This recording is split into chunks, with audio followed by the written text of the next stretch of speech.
Are you tired of dealing with man coverage and man-to-man blitzes in Madden 23? Well, if so, then you're in luck because in this video I'm about to break down the best man beater in the entire game. Yo, what's up YouTube? It's Duke, back here from SportsGamers.com, and in today's Madden 23 tip video, I'm going to break down the best pure man beater in the entire game that will beat man-to-man coverage and also man-to-man cover zero blitzes, which we all know is the rage right now in the community. They're super tough. So I don't want to waste too much time here. Just want to get straight into the video. Everybody always asks me what playbook. I swear it happens every video. One or two comments. Duke, what playbook? Well, once again, in the first minute of the video, I always mention that. So let me tell you. This play is found in the Detroit Lions offensive playbook. Some others as well. But the Detroit Lions playbook is the one I'm using for this video, and I actually would say that that's one of the top 5-ish playbooks in the game. It's actually very solid. So when running this play, what you're going to want to do is you're going to want to put your best receiver. You see, that's for me, Deebo Samuel. I'm going to put him as the outside right receiver, the receiver that's on the running back side of the formation, basically. Next, you're going to want to put your second best receiver in the slot. Now, when running this play, I prefer to have my running back side of the formation on the wide side of the field. So we're going to make sure to set that up. And the play is PA slot cross. Now, the way we set this play up kind of depends upon how heavily they're blitzing us. So I'm going to show a few different examples. We're going to start with the loop blitz, which is going to be either like a 4 to 5 man blitz. And then we're going to move on from there. So let's just look at the loop blitz first. Let's move the ball back, give ourselves some room. As I'm doing that, just a reminder, guys, I do free Madden 23 tip videos, gameplay videos, and news videos on a daily basis every week on my channel. So if you enjoy my content, guys, make sure to smash that like button, subscribe to the channel. Let's get to 300 likes on this video. I'll post another money play from this gun tight formation, which is one of the best formations in the entire game, guys. I promise you, it is souped up. So this is a very standard look you're going to see on this year's game. And most of the time when someone's in man-to-man defense like this, they'll try to bring the guy guarding your running back across the screen. So guys, what I like to do on this play that will give me enough time no matter what type of blitz they send at me is to first block the running back. And then I like to motion in the outside receiver. He's kind of pointless here. I don't need him on this route. And we're going to kind of snap the ball right when he gets to the tackle. So I'm blocking on both sides of the formation. So like right there. Bam. You guys can see here, this is going to allow me to have all the time in the world I need. And you guys can see that route to Samuel is an absolute glitch route. For my free YouTube content, I highly recommend checking out SportsGamers.com. This is where I post all my premium content for Madden 23. I have offensive and defensive ebooks, schemes, plus I do 4 to 6 premium tips every week in the Madden Vault to keep you guys ahead of the game. Our best offer yet is the SportsGamers Madden VIP membership. This is the best Madden membership anywhere on the net, the best content at the best price. You get access to the entire site for only $24.99. This means all of our ebooks, all of our Madden Vault tips, plus you even get access to our meta reports and our exclusive VIP members only community. I also do one-on-one coaching as well for you guys that are interested in that. See you at sportsgamers.com. If you're serious about winning more games, I will post a link in the description as well as in the comments. Okay. Look at how it just kills man-to-man coverage. Now, one of the things I want you guys to note on this play that's very, very important is what happens when I motion in the receiver. You'll see that the alignment of the corners changes, which allows my receivers to get free releases. And you guys can see that this route, with that free release, I mean, it just torches, man. It is booty, butt, naked, wide open. Now, guys, this route will beat man-to-man coverage even, without you doing that motion. But I want you guys to see the difference. So if I just block the running back and don't do any motion, now they can actually press us.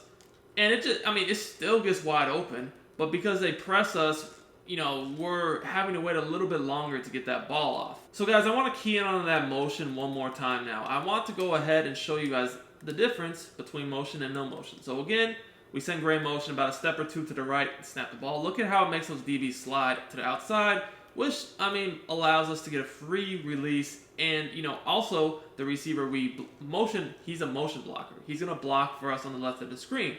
So we have the running back blocking on the right, the receiver blocking on the left. Now there's no way that they're going to be able to get anyone free. And as you guys can see, look at how this DB slides to the outside. and then he tries to come back inside, and we just run right by him. He's not going to be able to press us. Now, another thing I want you guys to note on this play is, I mean, this is not our only read at all. Like, we have plenty of other things we can do, and really the other two main things are, I mean, there's only 3 routes, but the second read I look at is just this little crossing route over the middle. I know he dropped the ball there, but, you know, that's going to get, you know, a couple yards of separation at the least to where, I mean, that's an easy read for us on this man coverage. All you got to do is just wait for him to release over the middle of the field, and he should get a free release every time he's a slot receiver and tight. That's easy. So what someone could do here to take away your first 2 reads, or at least try to, is just use your route over the middle of the field and then put their corner over here in a deep zone on the right of the screen. Now, when you put your corner in a deep zone on Samuel's route, you can still throw that, don't get me wrong, wait for it to break to the outside, but really what you could do is just throw this user catch right down the middle of the field on the high pass to Kittle. That seam streak is actually very good to one-on-one to user catch. You don't want to, like I said, throw it in like triple coverage or anything, but it's going to be there, right? You see that one-on-one? I mean, you're going to catch that more times than not as we get up. A little glitchy user catch animation right in the middle of the field. So that's going to prevent them from just leaving that guy isolated each and every time. This is a really, really good play to beat even the most heavy man blitzes too. As I mentioned earlier, people want to run spinner and overstorm brave. Those are a little bit more aggressive blitzes than, say, the loop. Now, with these heavy man-to-man blitzes, like overstorm brave and spinner, you know, you need a little bit extra protection than honestly you do against the loop. The loop is only a 4 to 5 man rush. These other ones can be 5 to 6. So, again, if we block the running back, and we're going to just go ahead and send this guy in motion right here, Gray to the right, snap it after a step or 2, so we have a blocker on each side of the screen. You're going to see, you're going to get that pressure picked up to where you have enough time to make these reads here. And I'm going to be honest with you guys, hopefully if you're able to have enough time to, you know, as we do here, to get this little route off to Samuel, hopefully we put that on the money and get a touchdown. Like, he's just kind of underthrowing it, which is allowing the DB to catch up. But you guys see, he's so open here, this really should be a touchdown.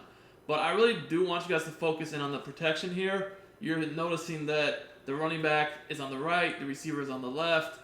We have 2 extra blockers. There's only 3 routes going out here. So first, again, I look to see if this guy's going to be open. If he is, I'm going to throw it. Then if not, I'm looking over the middle of the crosser. And then lastly would be one-on-one to user catch to kind of like seam streak to the tight end. It's a pretty easy play for your reads against man coverage, but it's very, very, very hard to stop. Extremely hard to stop. The last one I want to look at is going to be spinner. A lot of people run spinner. So with spinner, it's kind of the same deal here. It's going to be a 5 to 6 man blitz depending upon what they do. But again, if we block the running back and step up in the pocket, we should have enough time to where one of our reads is going to come open before the pressure gets to us. Just like this. Just right here, able to step up in the pocket. This time we get actually a better, more accurate throw, hit us in stride, and we should have a touchdown. So because we're able to use the motion to our advantage to not only allow Samuel to get a free release so he doesn't get pressed, but also get a blocker on each side of the screen. You guys can see here, as far as the DBs that are coming free, the one on the left gets picked up, and also the one on the right gets picked up too. You're good, right? You should have plenty of time. And again, because you see the DB that's supposed to be guarding Samuel kind of slides out and cuts back in, because this route does cut to the inside first, and we just fly right by him. I mean, that's a touchdown. But again, you have other reads here in case you need to, over the middle, on the little cross or slant type route, and then the one-on-one seam.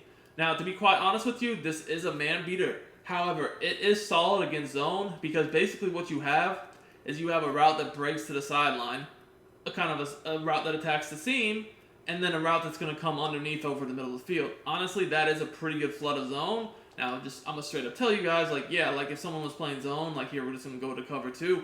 I mean, yes, this setup can beat zone. Now, if I knew someone was calling zone, I probably would not run this setup, just for the simple reason of, you know, you don't really, against zone, you don't really, you know, need, first of all, you don't even need all this extra blocking.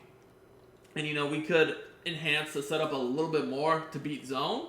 I mean, but you guys can see here, this is still solid, because at the end of the day, you have a route attacking middle field that's deep vertically, a seam, a route that's going to break open on the deep sideline, and then you have a route coming underneath over the middle. So it kind of does create that triangle concept, boom, boom, boom, boom. With these 3 players, you see how it kind of creates a triangle.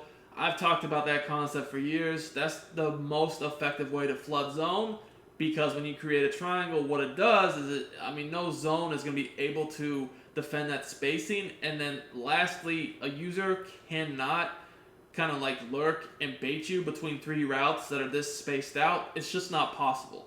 Now, obviously, 3 routes on the field, we could do better, like I said. So if I knew they were in zone, I probably would run a different setup. But still, this is solid against zone. But I will say this is a dedicated man-to-man beater. If they're running man-to-man in the blitz, you want to get up out of there real quick with this play. Now, obviously, there are different adjustments you could do. Like I said, you might see someone just put the guy in man coverage on that outside receiver in a deep zone, not even man him up. If you see someone do something like that, all you would do is just run something like bench where you have that guy in an out route, and that would stop them from doing that. So there are definitely, looks like not a play you'd run all game, right? Obviously, because there are adjustments, but just as there are adjustments for the defense, then there's adjustments for the offense. Like I said, Madden is a chess game.